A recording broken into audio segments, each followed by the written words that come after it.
Good morning students.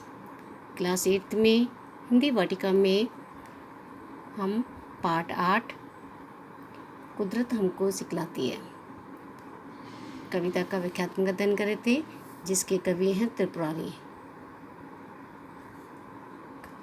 यहाँ पे इस कविता में अब बूढ़ा माली सबको समझाता है कि बूढ़ा माली समझाता है जो मिल जाए उससे कहना, कुदरत हमको सिखलाती है आपस में मिलजुल कर रहना। बूढ़ा माली हमें समझाता है कि हमें कुदरत की तरह सबसे मिलजुल कर रहना चाहिए। चाहे दुख हो या फिर सुख हो, दोनों मेहमान हमारे, जैसे आते जाते रहते आँखों में कुछ शोक नज़ारे, जैसे बन बन कर मिटते हैं सदियों में आकाश में तारे। यहाँ पे कवि कह रहे हैं कि जिस प्रकार से बूढ़ा माली हमको समझाता है कि कुदरत हमको सिखलाती है कि हमें सबसे प्रेम से रहना चाहिए, उसी प्रकार हमारे बूढ़ा माली समझाता है कि हमारे जीवन में सुख और दुख दोनों क्या है, एक मेहमान की तरह हैं कि मेहमान जैसे आते हैं और चले जाते हैं। इसी प्रकार हमारे जीवन में दुख आता है और दुख के बाद सुख भी आता है, यानी दुख और सुख जीवन के दो मेहमान हैं। जैसे आते जाते रहते आँखों में कुछ शोक नज़ारे, जिस प्रकार हमारे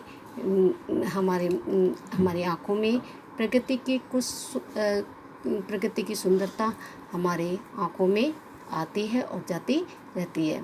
और बन बन कर मिटते हैं सदियों से आकाश में तारे, जिस प्रकार आकाश में तारे हमें कभी दिखाई देते हैं, कभी क्या हो जाते हैं, हमारी आँखों से ओझल हो जाते हैं। तो गौर करोगे तो पाओगे तो मौसम है धरती का गहना।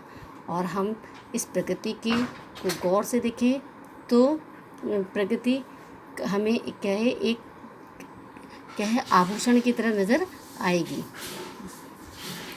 कुदरत हमको सिखलाती है आपस में मिलजुल कर रहना, और कुदरत हमको क्या है सिखलाती है कि हमें क्या है मिलजुल कर रहना चाहिए।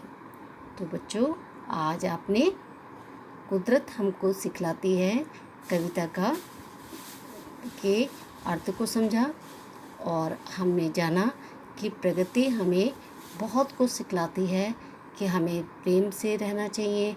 और हमारे जीवन में जिस प्रकार दुख आता है तो उसके बाद सुख आता है, और दोनों सुख और दुख हमारे जीवन में एक मेहमान की तरह हैं। और जो प्रकृति है वो क्या है, पृथ्वी का एक गहना है, हमें उसकी तरह मिलजुल कर रहना चाहिए। तो बच्चों, आज आपने इस कविता के अर्थ को समझा। धन्यवाद।